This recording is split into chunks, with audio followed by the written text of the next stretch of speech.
这是美军有史以来最为先进的核潜艇，应该说是全球有史以来最为先进的核潜艇，同时也是美国海军史上最贵装备，单艘造价超过140亿美元，比福特级航母还高出20亿美元。要知道，福特级上可是有6000多人战斗，而该潜艇上只需155人，但是这155人的威慑力却远大于福特号航母。该潜艇一旦建成，将会使英法俄的同类型核潜艇黯然失色。虽然美国领先全球多少年的梗快被要讲烂了，但火力军这次是认真的，该款核潜艇绝对领先世界30年。在2017年，美国国会预算办公室发布报告，计划于2017至2026年累计投入4000亿美元，全面升级美国3位一体战略核力量。哥伦比亚级战略核潜艇、B-21隐形轰炸机、新一代哨兵洲际弹道导弹项目被列为重点，其中哥伦比亚级项目总费用达1250亿美元，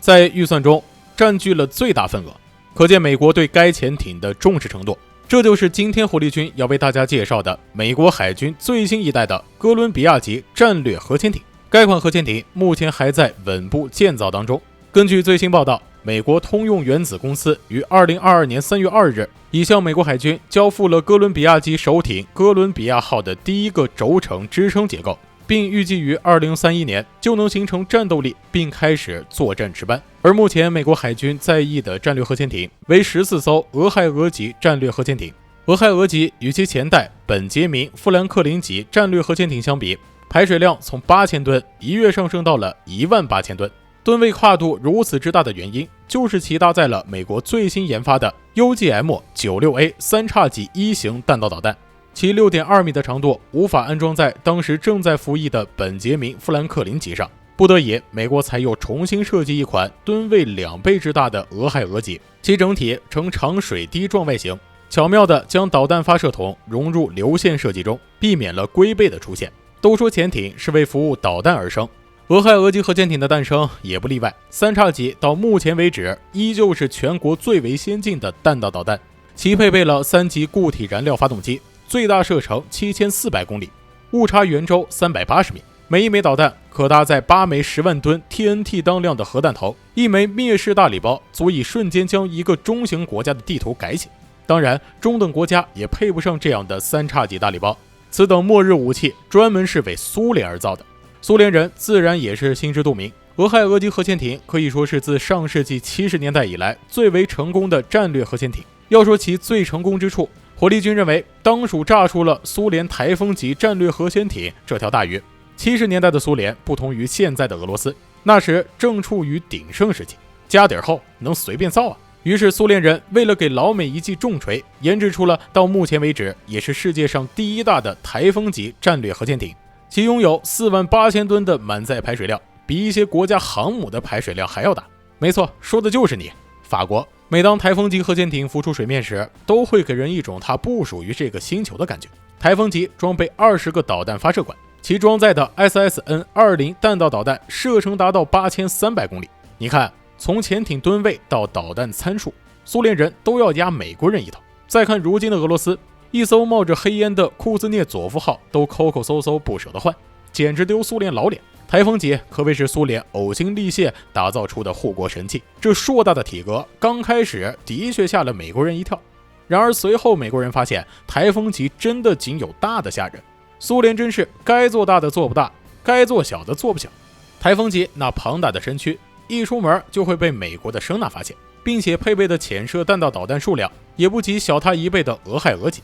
另外，随着三叉戟2型导弹的服役，苏联与美国的差距进一步加大，其可实现最远12000公里的射程，同时可以以牺牲射程的方式来搭载最多14枚核弹头。一同服役的还有新型 W88 核弹头，爆炸威力相当于48万吨 TNT 当量。与之相比，台风级唯一的优势恐怕就是其为舰长配备的健身房、桑拿房了。俄亥俄级战略核潜艇作为美国海军集大成之作，尤其是在90年代苏联轰然解体后，比法国戴高乐航母排水量还大的台风级，其每年2700万美元的维修保养费成了俄罗斯的巨大负担。苏联时期建造的6艘台风级核潜艇，除了目前现役的1艘之外，另外2艘处于报废状态，其余的3艘甚至已经进行了拆解。可以说，美国人的俄亥俄级就像当年的星球大战计划一样，凭借雄厚的财力将苏联拖入了穷兵黩武的坟墓。在进入21世纪后，美国海军俄亥俄级核潜艇服役已满30年，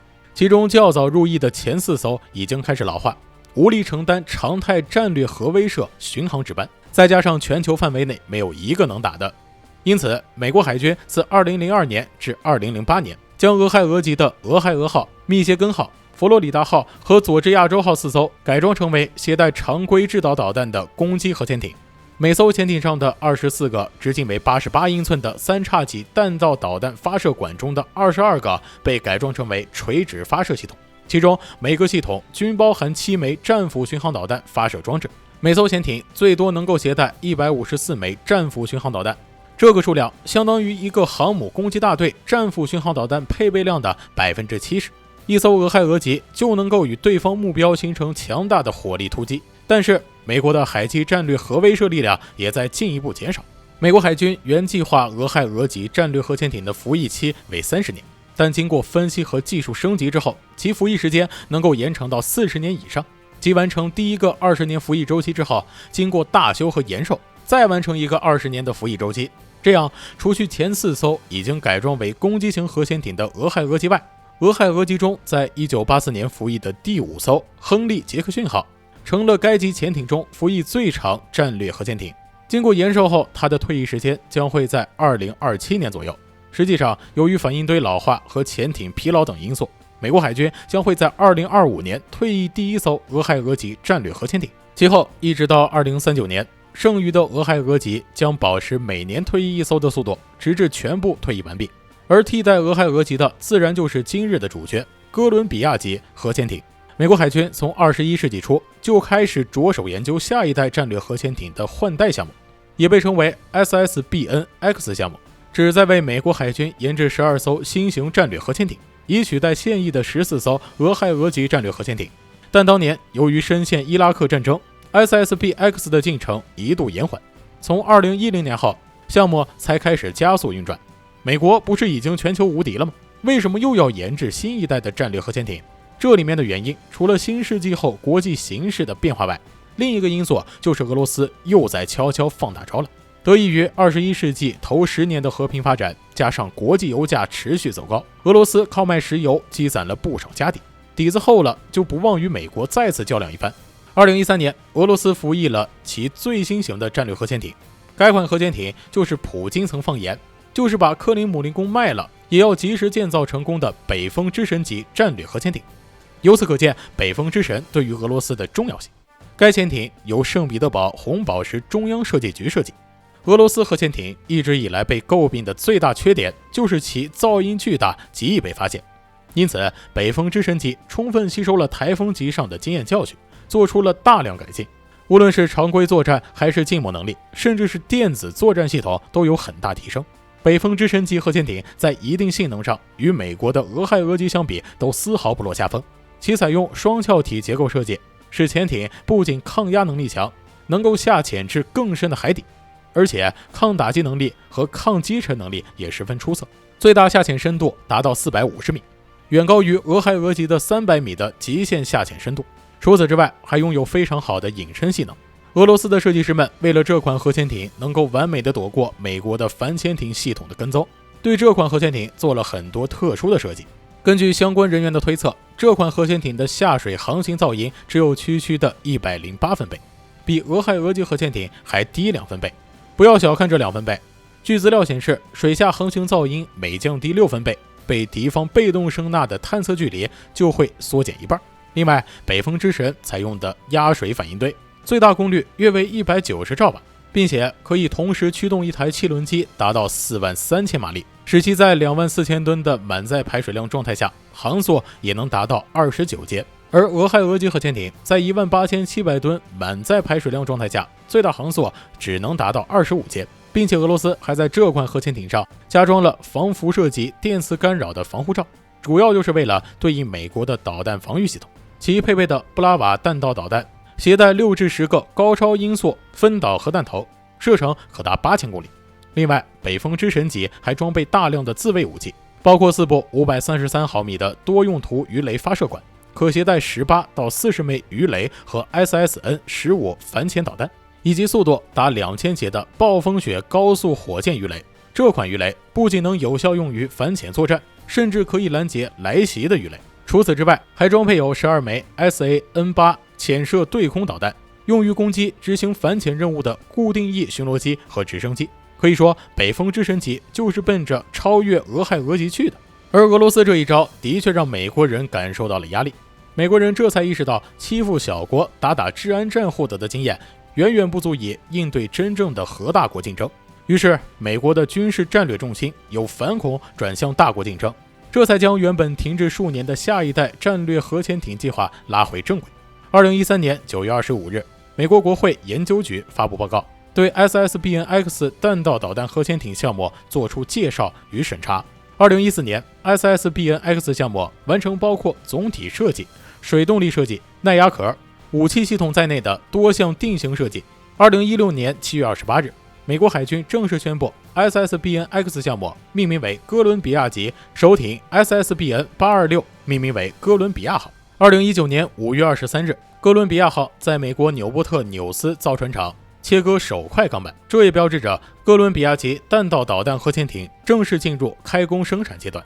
哥伦比亚级仍由俄亥俄级的总承包商通用动力电船公司设计和建造。哥伦比亚级的主要尺寸与俄亥俄级相差不大，艇长170米，宽13米，排水量约 1.8 万吨，略增至2万吨。但哥伦比亚级核潜艇首次采用模块化通用导弹舱设计，而当前包括俄亥俄级在内的世界各国现役战略核潜艇均采用相互独立的潜射弹道导弹发射管设计。据资料显示，每艘哥伦比亚级有4个通用导弹舱，舱内有4具潜射弹道导弹发射管，相关辅助设备也集成在舱内，从而使外部管线和界面数量大大减少，在可靠性和安全性上都有大幅提高。哥伦比亚级的潜射弹道导弹发射管直径与俄亥俄级相同，均为 2.1 米，但长度增大至14米，同时也为下一代导弹预留了空间。目前，俄亥俄级搭载的3叉戟 2D5 潜射弹道导弹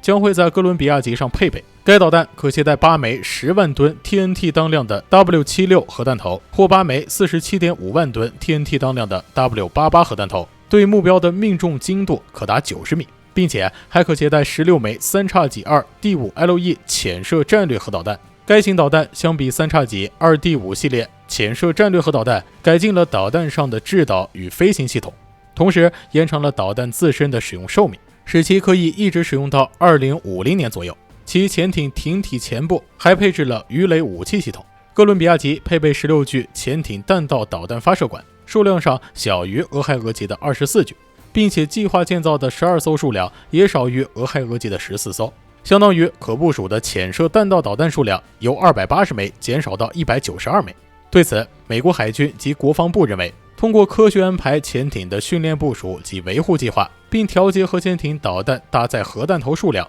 可以实现核打击能力、使用成本及灵活性之间的平衡。而使得美军如此自信的另一方面原因，就是哥伦比亚级的超长寿命核反应堆，其 S1B 新型核反应堆寿命为42年，与潜艇全寿命周期基本相同。当前美国海军研发和建造中的核动力潜艇普遍采用了这种反应堆与舰艇同寿命的设计，例如福特级航母的 A1B 核反应堆，以及弗吉尼亚级攻击核潜艇的 S9G 型反应堆，寿命分别为50年和33年。这样可以保证舰艇在整个服役期间无需更换核燃料，大幅降低舰艇全寿命周期的使用成本。对于因造价高昂而只能少量建造的核动力潜艇具有重要意义。对于哥伦比亚级来讲，反应堆与潜艇同时退役，不用像俄亥俄级那样分为2个服役周期，大大提高了美国海军战略打击力量的稳定性和可靠性，并且由于无需进船坞更换核燃料，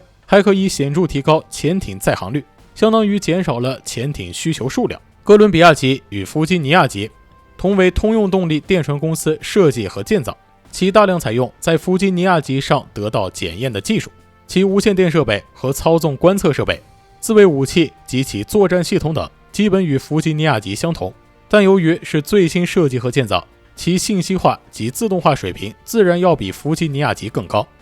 同时，隐蔽性是潜艇各项作战性能的基础，执行核威慑与核打击任务的战略核潜艇对隐蔽性的要求更高。哥伦比亚级采用全电推进技术、